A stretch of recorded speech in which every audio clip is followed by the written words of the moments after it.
ಆಕಾಶವಾಣಿ ಮಂಗಳೂರು.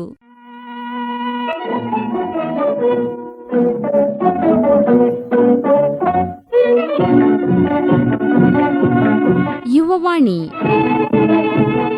ಯುವ ಕೇಳುಗರಿಗೆ ವಂದನೆಗಳು ಹಾಗೂ ಇಂದಿನ ಕಾರ್ಯಕ್ರಮಕ್ಕೆ ಆತ್ಮೀಯ ಸ್ವಾಗತ.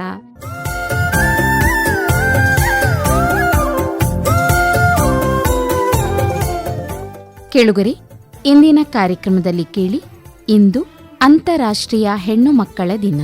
ಇದರ ಅಂಗವಾಗಿ ತುಳಸಿ ಬಿ ಮೊಗೇರ್ ಹಾಗೂ ಶ್ರೇಯಾ ಮಿಂಚಿನಡ್ಕ ಅವರಿಂದ ಭಾಷಣ. ಬಳಿಕ ನಾಳೆ ಅಂದರೆ ಅಕ್ಟೋಬರ್ 12 ವಿಶ್ವ ಸಂಧಿವಾತ ದಿನ. ಇದರ ಅಂಗವಾಗಿ ಶ್ರೀಲಕ್ಷ್ಮಿ HV ಅವರಿಂದ ಭಾಷಣವನ್ನ ಕೇಳುವಿರಿ.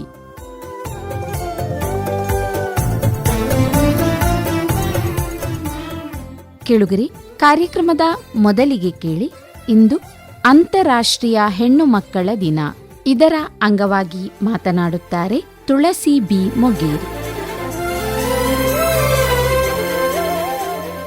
ಹೆಣ್ಣು ಮಕ್ಕಳ ಅಂತಾರಾಷ್ಟ್ರೀಯ ದಿನವನ್ನು ಪ್ರತಿ ವರ್ಷ ಅಕ್ಟೋಬರ್ 11 ಆಚರಿಸಲಾಗುತ್ತದೆ.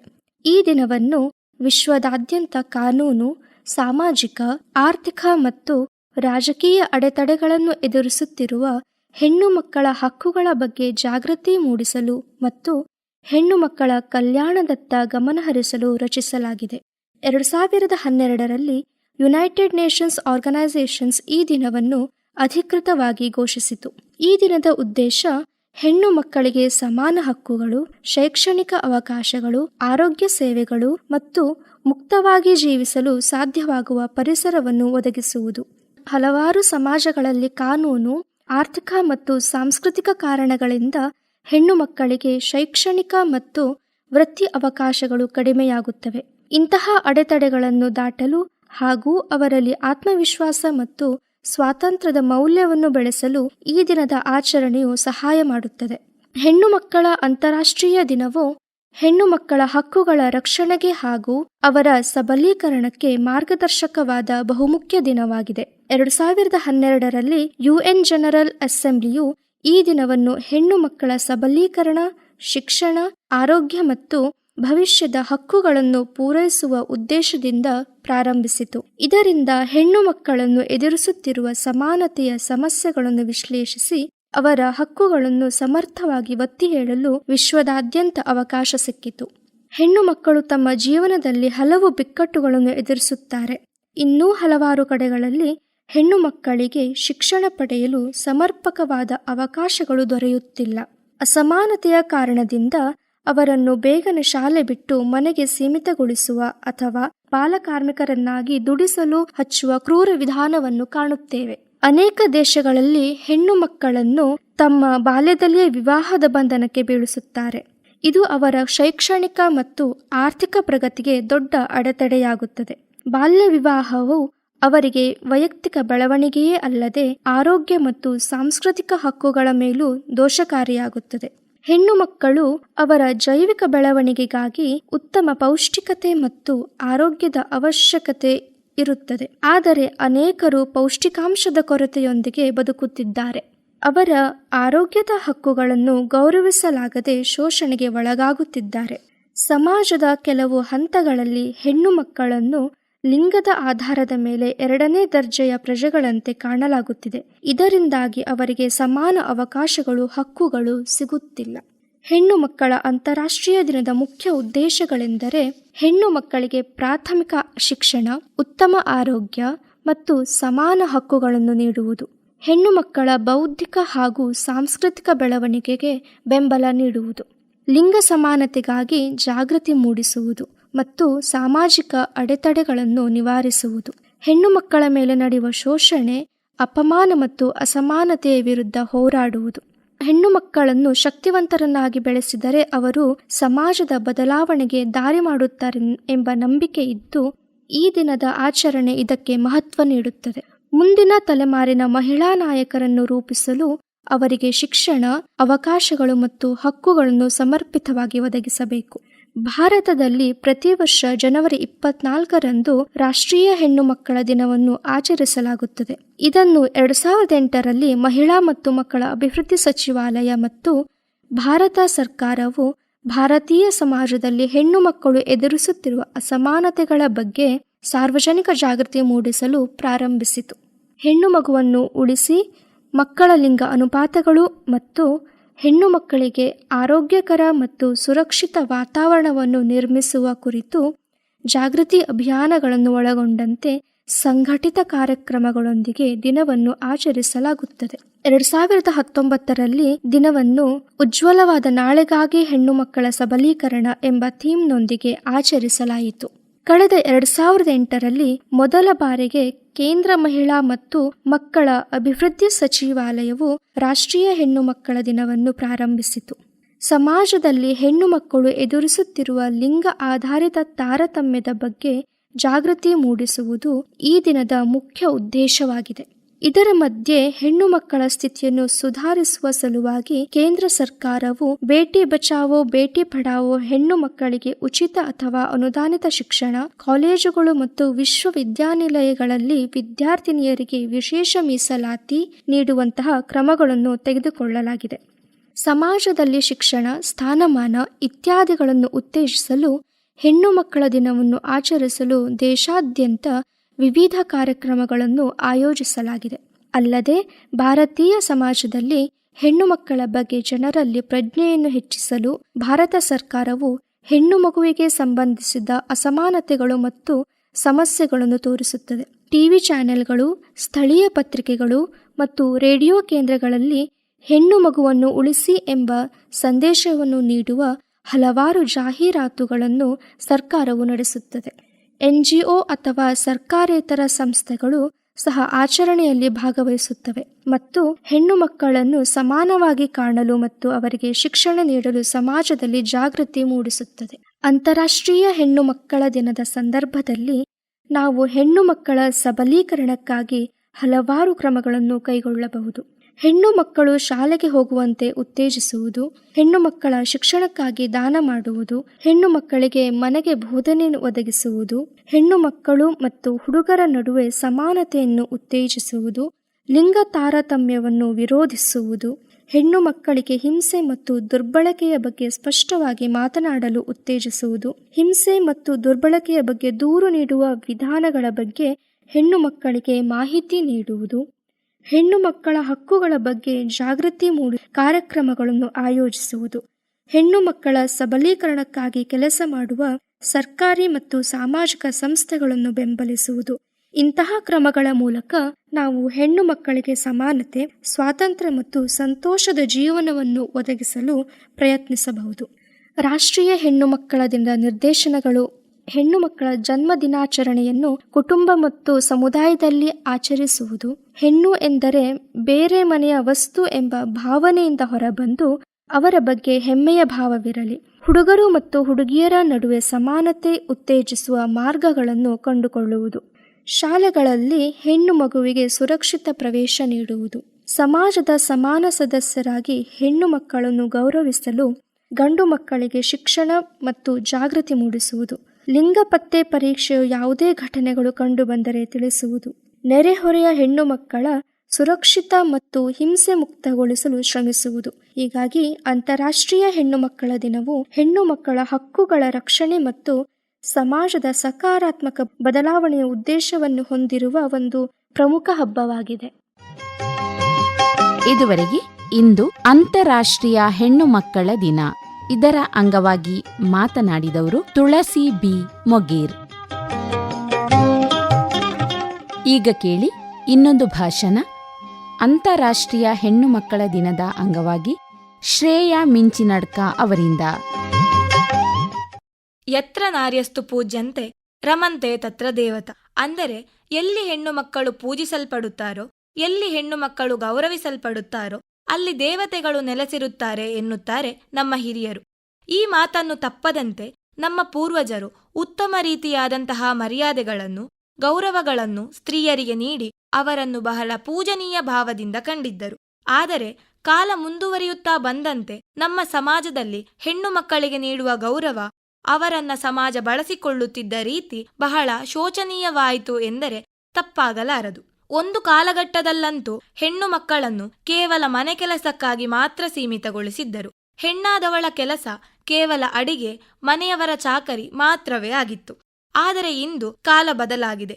ಬದಲಾವಣೆಗೆ ಕಾರಣ ಹಲವಾರಿರಬಹುದು. ಆದರೆ ಸಮಾಜದಲ್ಲಿ ಬದಲಾವಣೆ ಬಂದಿದ್ದಂತೂ ಹೌದು. ಇಂದು ಸ್ತ್ರೀ ಎಂದರೆ ಪುರುಷನಿಗೆ ಸಮಾನವಾಗಿ ದುಡಿಯುವವಳು.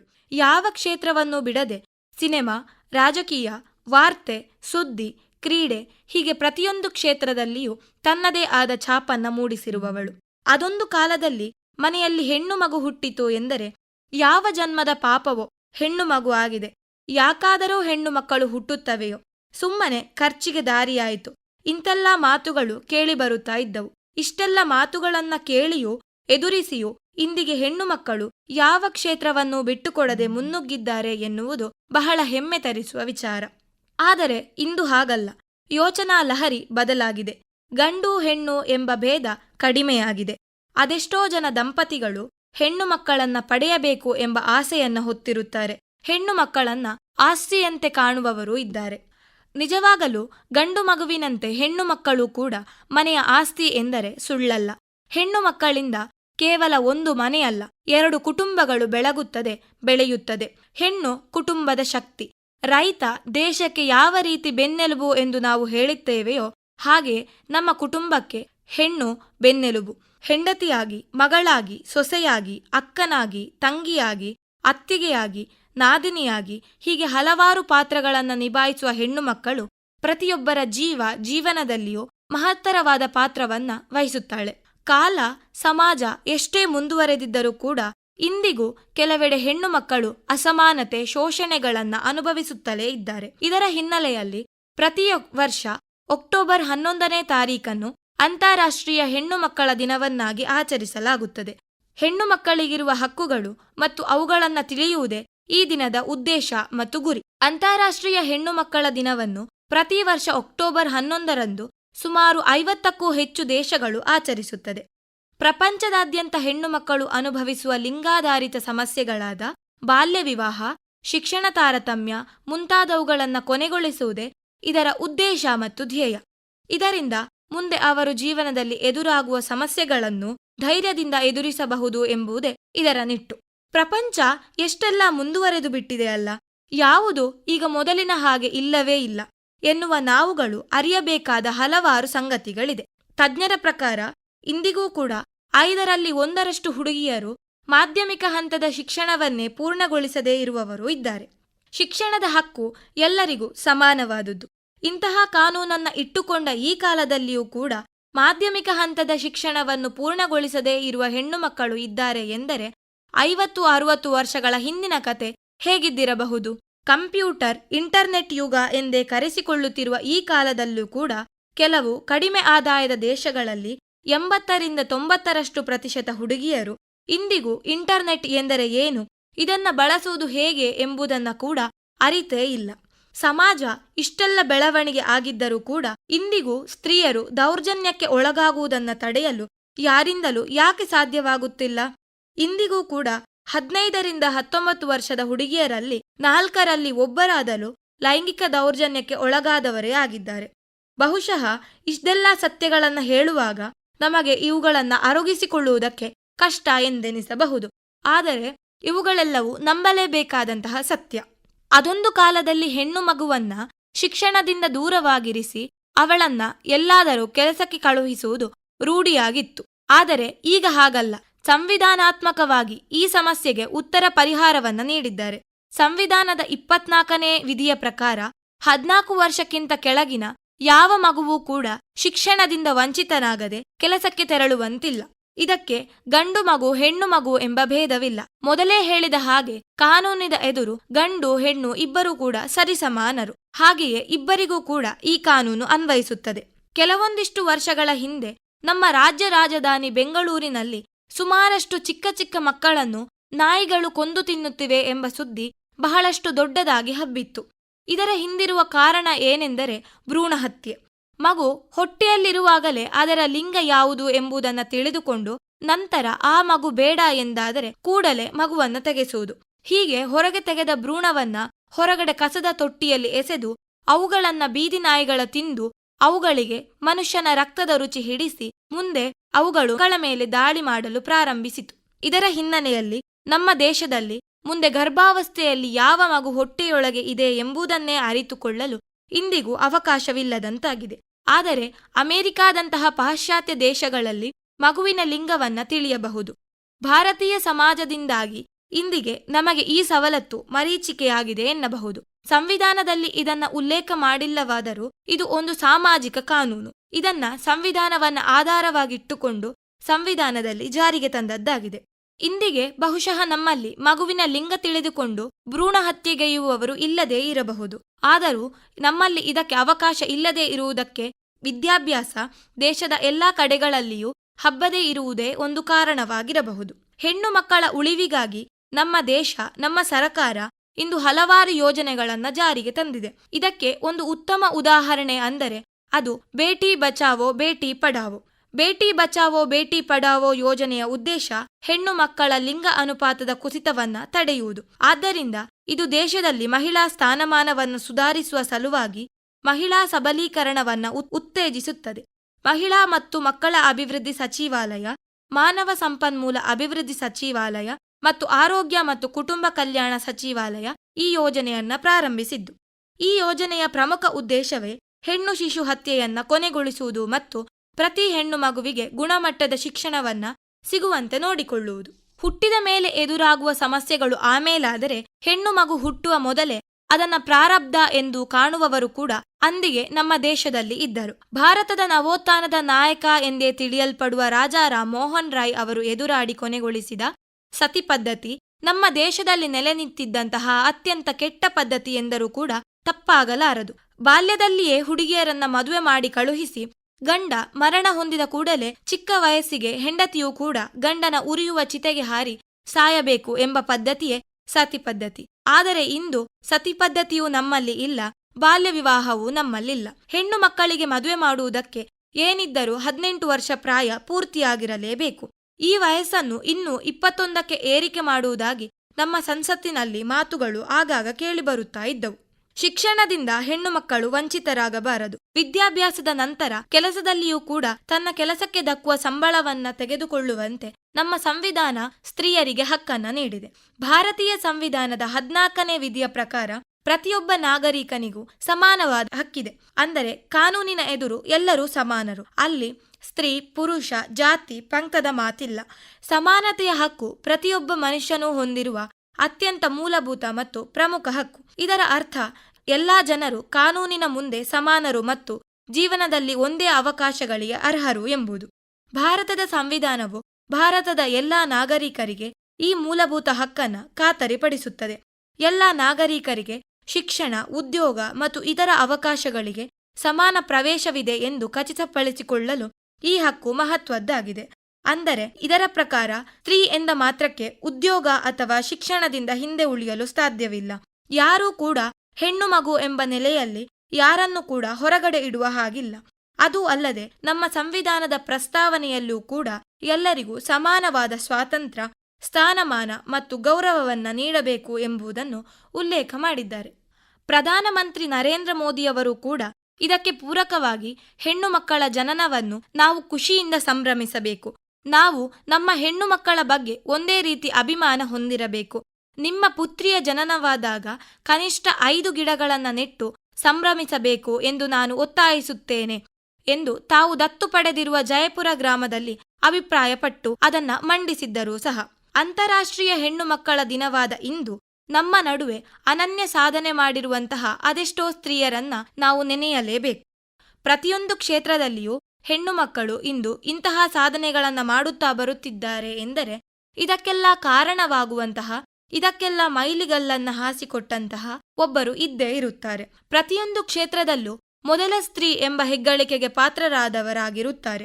ರಾಜಕೀಯ ಎಂದರೆ ಮೊದಲು ನೆನಪಾಗುವ ಸ್ತ್ರೀ ಇಂದಿರಾ ಗಾಂಧಿ, ಪ್ರತಿಭಾ ಪಾಟೀಲ್ ಸಮರ್ಥ ನಾಯಕತ್ವಕ್ಕೆ ಉತ್ತಮ ಉದಾಹರಣೆಯಾದವರು. ಸ್ವತಂತ್ರ ಪೂರ್ವದಲ್ಲೇ ದೇಶಕ್ಕಾಗಿ ಹೋರಾಡಿದ ಕಿತ್ತೂರು ರಾಣಿ ಚೆನ್ನಮ್ಮ, ಝಾನ್ಸಿ ರಾಣಿ ಲಕ್ಷ್ಮೀಬಾಯಿ ಅವರು ನಾಯಕತ್ವಕ್ಕೆ ಉತ್ತಮ ಉದಾಹರಣೆ. ಪುರುಷನಿಲ್ಲದೆಯೂ ದೇಶವನ್ನು ಸಮರ್ಥವಾಗಿ ನಿಭಾಯಿಸಬಹುದು ಎಂಬುದನ್ನು ಪ್ರಪಂಚಕ್ಕೆ ಪರಿಚಯಿಸಿಕೊಟ್ಟವರು.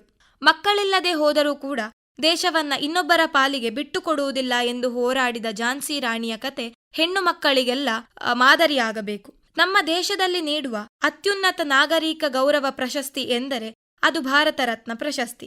ಅದರ ನಂತರ ಪದ್ಮಭೂಷಣ, ಪದ್ಮವಿಭೂಷಣ ಮತ್ತು ಪದ್ಮಶ್ರೀ ಎಂಬ 3 ಪದ್ಮ ಪುರಸ್ಕಾರಗಳು.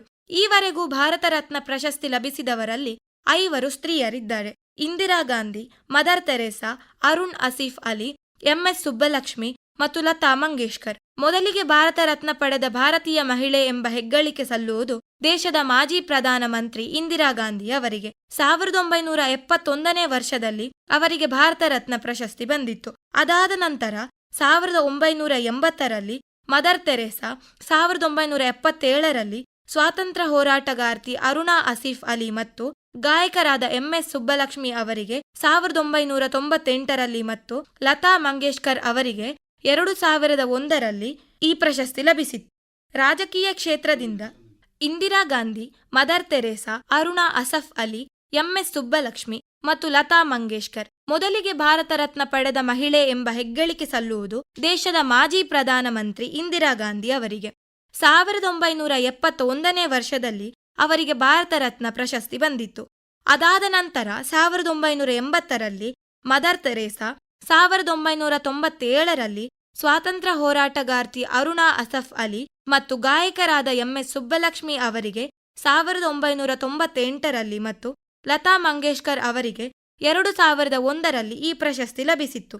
ರಾಜಕೀಯ ಕ್ಷೇತ್ರದಿಂದ ಇಂದಿರಾ ಗಾಂಧಿ ಅವರನ್ನು ಆಯ್ಕೆ ಮಾಡಿದರೆ, ಸಾಮಾಜಿಕ ಕಾರ್ಯಕರ್ತರ ನೆಲೆಯಲ್ಲಿ ಮದರ್ ತೆರೇಸಾ ಮತ್ತು ಸ್ವಾತಂತ್ರ್ಯ ಹೋರಾಟಗಾರ್ತಿ ಎಂಬ ನೆಲೆಯಲ್ಲಿ ಮರಣೋತ್ತರವಾಗಿ ಅರುಣಾ ಆಸಿಫ್ ಅಲಿ ಅವರಿಗೆ ಮತ್ತು ಸಂಗೀತ ಕ್ಷೇತ್ರದಲ್ಲಿ ಮಹತ್ತರವಾದ ಸಾಧನೆಯನ್ನ ಮಾಡಿ ಹೆಸರುವಾಸಿಯಾದ MS ಸುಬ್ಬಲಕ್ಷ್ಮಿ ಮತ್ತು ಲತಾ ಮಂಗೇಶ್ಕರ್ ಅವರನ್ನ ಗುರುತಿಸಲಾಯಿತು. ಮುಂದೆ ಇಂದಿನವರೆಗೂ ಸಂಗೀತ, ರಾಜಕೀಯ, ಸಾಮಾಜಿಕ ಕ್ಷೇತ್ರದಲ್ಲಿ ಗುರುತಿಸಿಕೊಂಡವರಿಗೆ ಇಂತಹ ಮಹಿಳೆಯರೇ ಆದ್ಯ ಸ್ಫೂರ್ತಿಯಾಗಿ ಉಳಿದಿದ್ದಾರೆ. ಇವರಷ್ಟೇ ಅಲ್ಲ, ಇನ್ನು ಹಲವಾರು ಜನ ಮಹಿಳಾ ಸಾಧಕಿಯರು ನಿಮ್ಮ ನಡುವೆ ಇದ್ದಾರೆ. ಅವರೆಲ್ಲರನ್ನೂ ಬೆಳಕಿಗೆ ತರುವ ಕಾರ್ಯ ನಡೆಯಬೇಕಿದೆ.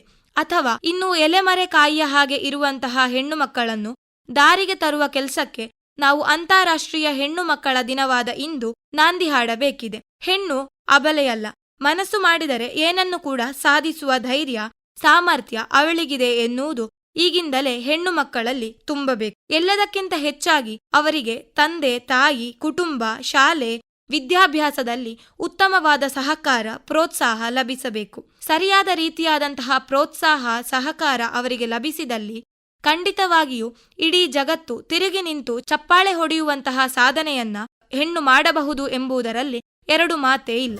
ಇದುವರೆಗೆ ಇಂದು ಅಂತಾರಾಷ್ಟ್ರೀಯ ಹೆಣ್ಣು ಮಕ್ಕಳ ದಿನ. ಇದರ ಅಂಗವಾಗಿ ಶ್ರೇಯಾ ಮಿಂಚಿನಾಡ್ಕ ಅವರಿಂದ ಭಾಷಣವನ್ನ ಕೇಳಿದಿರಿ.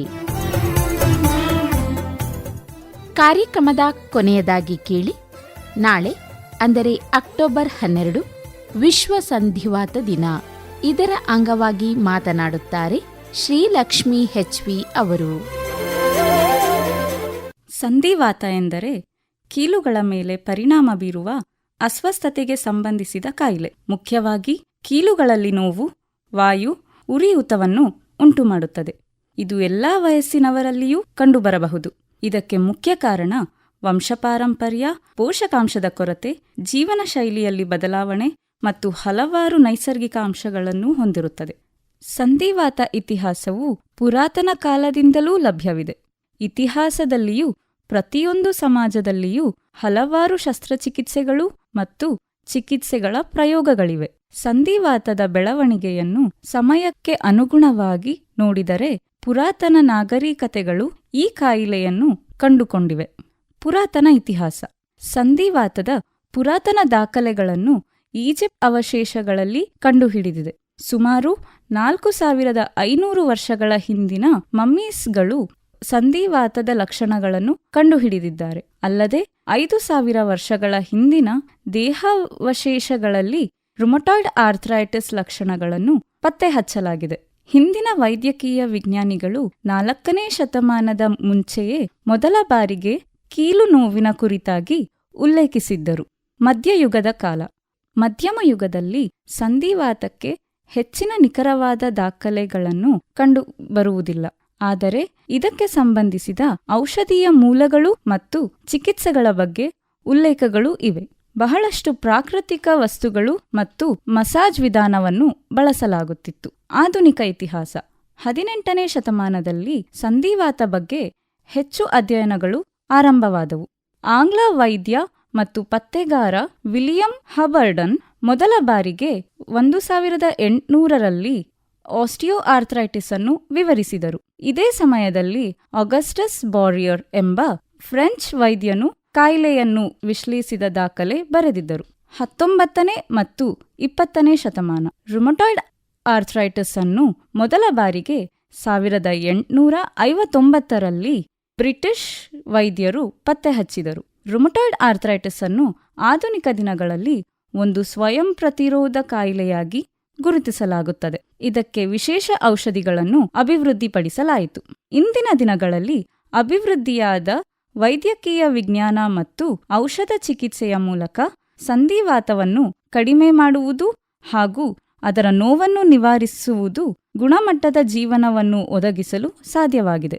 ಸಂಧಿವಾತವನ್ನು ಸಾಮಾನ್ಯವಾಗಿ 2 ಪ್ರಮುಖ ರೀತಿಗಳಾಗಿ ವರ್ಗೀಕರಿಸಬಹುದು. ಮೊದಲನೆಯದು ಆಸ್ಟಿಯೋಆರ್ಥ್ರೈಟಿಸ್. ಇದು ಗಟ್ಟಿಯಾದ ಮೂಳೆ ಸವಿದು ಹೋದಾಗ ಉಂಟಾಗುತ್ತದೆ. ಇದು ವಯಸ್ಸಾದವರಲ್ಲಿ ಸಾಮಾನ್ಯವಾಗಿ ಕಾಣುವ ಅಂಶವಾಗಿದೆ. ಎರಡನೆಯದು ರುಮಟಾಯ್ಡ್ ಆರ್ಥ್ರೈಟಿಸ್. ಇದು ರೋಗನಿರೋಧಕ ಅಂಶವು ಕಡಿಮೆಯಾದಾಗ ಉಂಟಾಗುತ್ತದೆ. ಸಂಧಿವಾತದ ಉಪಚಾರ. ಸಂಧಿವಾತವನ್ನು ಸಂಪೂರ್ಣವಾಗಿ ಗುಣಪಡಿಸಲು ಶ್ರೇಷ್ಠ ಚಿಕಿತ್ಸೆ ಇಲ್ಲದಿದ್ದರೂ ಕೆಲವು ಔಷಧಗಳು ಮತ್ತು ಆರೋಗ್ಯಕರ ಜೀವನ ಶೈಲಿಯು ಕಾಯಿಲೆಯನ್ನು ನಿಯಂತ್ರಿಸಬಹುದು.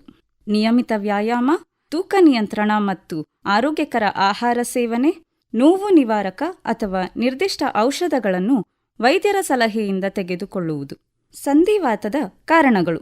ಮೊದಲನೆಯದಾಗಿ ವಯಸ್ಸು. ವಯಸ್ಸಾದಂತೆ ಕೀಲುಗಳು ಕುಗ್ಗಲು ಶುರುವಾಗುತ್ತದೆ ಮತ್ತು ಮೂಳೆಗಳಲ್ಲಿ ಬಲ ಕಡಿಮೆಯಾಗುತ್ತದೆ. ಇದು ಆಸ್ಟಿಯೋಆರ್ಥ್ರೈಟಿಸ್ಗೆ ಕಾರಣವಾಗುತ್ತದೆ. ಎರಡನೆಯದಾಗಿ ವಂಶಪಾರಂಪರ್ಯ ಅಥವಾ ಇದನ್ನು ಜೆನೆಟಿಕ್ಸ್ ಎಂದೂ ಹೇಳುತ್ತಾರೆ. ಕೆಲವು ಜನರಿಗೆ ವಂಶಾವಳಿಯ ಹಿನ್ನೆಲೆಯಿಂದ ಸಂಧಿವಾತ ಆಗುವ ಸಂಭವ ಹೆಚ್ಚಿರುತ್ತದೆ. ಮೂರನೆಯದಾಗಿ ಕೀಲುಗಳ ಹಾನಿ. ಗಾಯಗಳು ಅಥವಾ ದೀರ್ಘಕಾಲದ ಶಾರೀರಿಕ ಒತ್ತಡದಿಂದ ಕೀಲುಗಳು ಹಾನಿಯಾಗಬಹುದು. ನಾಲ್ಕನೆಯದಾಗಿ ಅತಿಯಾದ ತೂಕ. ಹೆಚ್ಚು ತೂಕವು ಕೀಲುಗಳಿಗೆ ಹೆಚ್ಚುವರಿ ಒತ್ತಡವನ್ನು ಉಂಟುಮಾಡುತ್ತದೆ. ಇದರಿಂದ ಆಸ್ಟಿಯೋಆರ್ಥ್ರೈಟಿಸ್ ಆಗುವ ಸಾಧ್ಯತೆವಿರುತ್ತದೆ. ಐದನೆಯದಾಗಿ ಹಾರ್ಮೋನ್ ಬದಲಾವಣೆ. ಮಹಿಳೆಯರಲ್ಲಿ ಮುಟ್ಟು ನಿಂತ ಬಳಿಕ ಈಸ್ಟ್ರೋಜನ್ ಹಾರ್ಮೋನ್ ನಷ್ಟದಿಂದ ಮೂಳೆಗಳು ಕ್ಷೀಣಗೊಳ್ಳಬಹುದು. ಆರನೆಯದಾಗಿ ಅಪೌಷ್ಟಿಕತೆ. ವಿಟಮಿನ್ ಡಿ ಮತ್ತು ಕ್ಯಾಲ್ಸಿಯಂ ಕೊರತೆಯಿಂದ ಮೂಳೆ ಮತ್ತು ಕೀಲುಗಳು ಗಟ್ಟಿಯಾಗದಿರಲು ಸಾಧ್ಯವಿದೆ. ಸಂಧಿವಾತದ ಅಪಾಯಕಾರಿ ಅಂಶಗಳು. ಮೊದಲನೆಯದಾಗಿ ವಯಸ್ಸು. ವಯಸ್ಸು ಹೆಚ್ಚಾದಂತೆ ಕೀಲುಗಳ ಸವಿತದಿಂದಾಗಿ ಆಸ್ಟಿಯೋಆರ್ಥ್ರೈಟಿಸ್ ಮತ್ತು ಇತರ ರೀತಿಯ ಸಂಧಿವಾತ ಅಪಾಯವೂ ಹೆಚ್ಚುತ್ತದೆ. ಎರಡನೆಯದಾಗಿ ಲಿಂಗ. ಸಂಧಿವಾತವು ಮಹಿಳೆಯರಿಗೆ ಹೆಚ್ಚು ಅಪಾಯವಿದೆ. ವಿಶೇಷವಾಗಿ ರುಮಟಾಯ್ಡ್ ಆರ್ಥ್ರೈಟಿಸ್ ಮಹಿಳೆಯರಲ್ಲಿ ಸಾಮಾನ್ಯವಾಗಿದೆ. ಮೂರನೆಯದಾಗಿ ವಂಶಪಾರಂಪರ್ಯ. ಕೆಲವು ಕುಟುಂಬಗಳಲ್ಲಿ ಸಂಧಿವಾತವು ವಂಶಪಾರಂಪರ್ಯವಾಗಿ ಬರುತ್ತದೆ. ಇದರಿಂದ ಕಾಯಿಲೆ ಹೆಚ್ಚಾಗುವ ಸಾಧ್ಯತೆ ಇರುತ್ತದೆ. ನಾಲ್ಕನೆಯದಾಗಿ ತೂಕ. ಹೆಚ್ಚು ತೂಕವು ಕೀಲುಗಳ ಮೇಲೆ ಹೆಚ್ಚುವರಿ ಒತ್ತಡ ಉಂಟುಮಾಡುತ್ತದೆ, ವಿಶೇಷವಾಗಿ ಮೊಣಕಾಲು ಮತ್ತು ಹಿಮ್ಮಡಿಯ ಮೇಲೆ. ಇದರಿಂದ ಆಸ್ಟಿಯೋಆರ್ಥ್ರೈಟಿಸ್ ಉಂಟಾಗುವ ಸಾಧ್ಯತೆವಿರುತ್ತದೆ. ಐದನೆಯದಾಗಿ ಕೀಲುಗಾಯಗಳು. ಹಳೆಯ ಕೀಲುಗಾಯಗಳು ಅಥವಾ ಅಪಘಾತಗಳಿಂದ ಕೀಲುಗಳಿಗೆ ಉಂಟಾದ ಅಪಾಯಗಳನ್ನು ಹೆಚ್ಚಿಸುತ್ತದೆ. ಇದರಿಂದ ಸಂಧಿವಾತ ಆಗುವ ಸಾಧ್ಯತೆ ಇದೆ. ಆರನೆಯದಾಗಿ ಕೆಲಸ. ನಿಯಮಿತವಾಗಿ ಶಾರೀರಿಕ ಕೆಲಸ ಮಾಡುವುದು ಕೀಲುಗಳಿಗೆ ಒತ್ತಡವನ್ನು ಉಂಟುಮಾಡಬಹುದು. ಇದರಿಂದ ಸಂಧಿವಾತ ಅಪಾಯವನ್ನು ಹೆಚ್ಚಿಸುತ್ತದೆ. ಏಳನೆಯದಾಗಿ ವ್ಯಾಯಾಮದ ಕೊರತೆ. ಸರಿಯಾದ ವ್ಯಾಯಾಮ ಮಾಡದಿರುವುದು ಕೀಲುಗಳು ಹಾಗೂ ಹಿಮ್ಮಡಿಯ ಮೇಲೆ ಕಾರ್ಯನಿರ್ವಹಿಸಲು ತೊಂದರೆ ಉಂಟುಮಾಡುತ್ತದೆ. ಸಂಧಿವಾತದ ಲಕ್ಷಣಗಳು. ಕೀಲುಗಳಲ್ಲಿ ನೋವು, ಕೀಲುಗಳಲ್ಲಿ ಉರಿಯೂತ, ಚಲನೆಯ ಮಟ್ಟ ಕಡಿಮೆಯಾಗುವುದು, ಕೀಲುಗಳ ಶಕ್ತಿ ಕುಂದುವುದು, ಸುಸ್ತಾಗುವಿಕೆ ಮತ್ತು ಕೀಲುಗಳಲ್ಲಿ ಬಿಗಿತ. ಸಂಧಿವಾತದ ನಿರ್ವಹಣೆ. ಮೊದಲನೆಯದಾಗಿ ಔಷಧೋಪಚಾರ. ನೋವು ಶಮನ ಮಾಡುವ ಮಾತ್ರೆಗಳನ್ನು ತೆಗೆದುಕೊಳ್ಳಬಹುದು. ಇದರಿಂದ ನೋವು ಕಡಿಮೆ ಮಾಡಲು ಸಹಾಯ ಮಾಡುತ್ತದೆ. ಎರಡನೆಯದಾಗಿ ಆಂಟಿ ಇನ್ಫ್ಲಮೇಟರಿ ಔಷಧಿಗಳನ್ನು ತೆಗೆದುಕೊಳ್ಳಬಹುದು. ಇದರಿಂದ ಉರಿಯೂತವನ್ನು ತಡೆಯಬಹುದು. ಎರಡನೆಯ ನಿರ್ವಹಣೆ ದೈಹಿಕ ಚಿಕಿತ್ಸೆ. ಅದರಲ್ಲಿ ವ್ಯಾಯಾಮ ಮತ್ತು ಚಲನಶೀಲತೆ, ಉಷ್ಣ ಮತ್ತು ತಣ್ಣೀರು ಚಿಕಿತ್ಸೆ.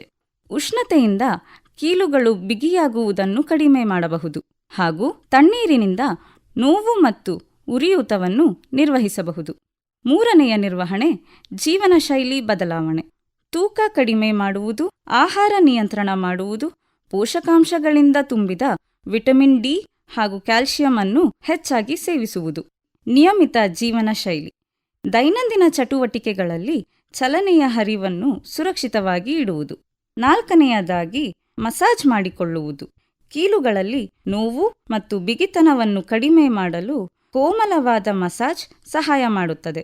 ಇದರಿಂದ ರಕ್ತ ಸಂಚಾರ ಹೆಚ್ಚುತ್ತದೆ ಮತ್ತು ನೋವನ್ನು ನಿರ್ವಹಣೆ ಮಾಡುತ್ತದೆ. ಐದನೆಯದು ಅರಿಶಿನ. ಅರಿಶಿನದಲ್ಲಿ ಆಂಟಿ ಇನ್ಫ್ಲಮೇಟರಿ ಗುಣ ಇರುತ್ತದೆ. ಹಾಲಿನಲ್ಲಿ 1 ಚಮಚ ಅರಿಶಿನವನ್ನು ಹಾಕಿ ದಿನಕ್ಕೆ 2 ಬಾರಿ ಸೇವಿಸಬಹುದು. ಇದರಿಂದ ಕೀಲುಗಳಲ್ಲಿ ಉರಿಯೂತ ಮತ್ತು ನೋವನ್ನು ಕಡಿಮೆ ಮಾಡುತ್ತದೆ. ಆರನೆಯದಾಗಿ ಯೋಗ ಮತ್ತು ವ್ಯಾಯಾಮ. ಸಂಧಿವಾತಕ್ಕಾಗಿ ಇತರ ಚಿಕಿತ್ಸೆಗಳು ಫಲಕಾರಿಯಾಗದಿದ್ದಾಗ ಗಂಭೀರ ಸ್ಥಿತಿಯಲ್ಲಿ ಶಸ್ತ್ರಚಿಕಿತ್ಸೆಯನ್ನು ಪರಿಗಣಿಸಲಾಗುತ್ತದೆ. ಶಸ್ತ್ರಚಿಕಿತ್ಸೆಯ ಪ್ರಕಾರವು ಸಂಧಿವಾತದ ಕೀಲು ಸ್ಥಳಗಳು ಮತ್ತು ಕಾಯಿಲೆಯ ತೀವ್ರತೆಯ ಮೇಲೆ ಅವಲಂಬಿತವಾಗಿರುತ್ತದೆ. ಸಾಮಾನ್ಯ ಸಂಧಿವಾತ ಶಸ್ತ್ರಚಿಕಿತ್ಸೆಯಲ್ಲಿ ಕೀಲು ಬದಲಾವಣೆ ಶಸ್ತ್ರಚಿಕಿತ್ಸೆಯೂ ಒಂದು. ಇದರಲ್ಲಿ ಲೋಹ, ಪ್ಲಾಸ್ಟಿಕ್ ಅಥವಾ ಸೆರಾಮಿಕ್ ಮಾದರಿಗಳಿಂದ ತಯಾರಿಸಿದ ಕೃತಕ ಕೀಲನ್ನು ಬದಲಿಸಲಾಗುತ್ತದೆ. ಸಾಮಾನ್ಯವಾಗಿ ಸೊಂಟ, ಮೊಣಕಾಲು ಮತ್ತು ತೋಳಿನ ಕೀಲುಗಳನ್ನು ಬದಲಾಯಿಸಲು ಸಾಧ್ಯವಾಗುತ್ತದೆ. ನೋವು ನಿವಾರಣೆ ಮತ್ತು ಚಲನ ಸಾಮರ್ಥ್ಯವನ್ನು ಪುನಃ ಸ್ಥಾಪಿಸಲು ಇದು ಬಹಳ ಸಹಾಯಕವಾಗುತ್ತದೆ. ಸಂಧಿವಾತವನ್ನು ಪೂರ್ಣವಾಗಿ ತಡೆಯುವ ವಿಧಾನವಿಲ್ಲದಿದ್ದರೂ ಇದರ ಅಪಾಯವನ್ನು ಕಡಿಮೆ ಮಾಡಲು ಕ್ರಮಗಳನ್ನು ಕೈಗೊಳ್ಳಬೇಕಾಗುತ್ತದೆ. ತೂಕ ನಿರ್ವಹಣೆ, ನಿಯಮಿತ ವ್ಯಾಯಾಮ, ಕ್ಯಾಲ್ಸಿಯಂ ಮತ್ತು ವಿಟಮಿನ್ ಡಿ ಇರುವ ಆಹಾರವನ್ನು ಸೇವಿಸುವುದು, ಗಾಯಗಳಿಂದ ತಪ್ಪಿಸಿಕೊಳ್ಳಿ, ಕೀಲುಗಳಲ್ಲಿ ಅತಿಯಾದ ಒತ್ತಡ ತಪ್ಪಿಸಿ, ನಿಯಂತ್ರಿತ ಜೀವನ ಶೈಲಿಯನ್ನು ಕಾಪಾಡಿಕೊಳ್ಳಿ, ಶರೀರದ ಸರಿಯಾದ ಸ್ಥಿತಿಯನ್ನು ಕಾಪಾಡಿಕೊಳ್ಳಿ. ಸಂಧಿವಾತ ಒಂದು ಸಾಮಾನ್ಯ ಆದರೆ ಗಂಭೀರ ಆರೋಗ್ಯ ಸಮಸ್ಯೆಯಾಗಿದ್ದು, ಇದು ಕೀಲುಗಳ ಕಾರ್ಯಕ್ಷಮತೆಯನ್ನು ತೀವ್ರವಾಗಿ ಹಾಳು ಮಾಡುತ್ತದೆ ಮತ್ತು ರೋಗಿಯ ದೈನಂದಿನ ಜೀವನದ ಗುಣಮಟ್ಟವನ್ನು ತಗ್ಗಿಸುತ್ತದೆ. ಇದಕ್ಕೆ ಪೂರ್ಣ ಚಿಕಿತ್ಸೆ ಇಲ್ಲದಿದ್ದರೂ ಮುಂದುವರಿದ ನಿರ್ವಹಣೆ, ಆರೋಗ್ಯಕರ ಜೀವನ ಶೈಲಿ, ಸರಿಯಾದ ಚಿಕಿತ್ಸೆ ಮತ್ತು ಮನೆಯಲ್ಲಿ ಕೈಗೊಳ್ಳಬಹುದಾದ ಉಪಾಯಗಳ ಮೂಲಕ ರೋಗಲಕ್ಷಣವನ್ನು ನಿಯಂತ್ರಿಸಲು ಸಾಧ್ಯ. ತೂಕ ನಿಯಂತ್ರಣ, ನಿಯಮಿತ ವ್ಯಾಯಾಮ, ಸಮರ್ಪಕ ಆಹಾರ ಸೇವನೆ ಮತ್ತು ಕೀಲುಗಳ ಮೇಲೆ ಒತ್ತಡವನ್ನು ಕಡಿಮೆ ಮಾಡುವ ಮೂಲಕ ಸಂಧಿವಾತ ಅಪಾಯವನ್ನು ತಡೆಯಲು ಸಾಧ್ಯವಿದೆ. ಸಂಧಿವಾತದೊಂದಿಗೆ ಉತ್ತಮ ಜೀವನ ನಡೆಸಲು ಸಕ್ರಿಯ ನಿರ್ವಹಣೆ ಮತ್ತು ಸಮಯಕ್ಕೆ ಸರಿಯಾದ ವೈದ್ಯಕೀಯ ಸಲಹೆಯನ್ನು ಪಡೆಯುವುದು ಅತ್ಯಂತ ಮುಖ್ಯ. ಕೇಳುಗರೆ, ಇದುವರೆಗೆ ನಾಳೆ ಅಂದರೆ ಅಕ್ಟೋಬರ್ 12 ವಿಶ್ವ ಸಂಧಿವಾತ ದಿನ. ಇದರ ಅಂಗವಾಗಿ ಮಾತನಾಡಿದವರು ಶ್ರೀಲಕ್ಷ್ಮಿ ಹೆಚ್ವಿ ಅವರು. ಕೇಳುಗರೆ, ಇದು ಇಂದಿನ ಯುವವಾಣಿ. ಮುಂದಿನ ಕಾರ್ಯಕ್ರಮದಲ್ಲಿ ಭೇಟಿಯಾಗೋಣ. ನಮಸ್ಕಾರ.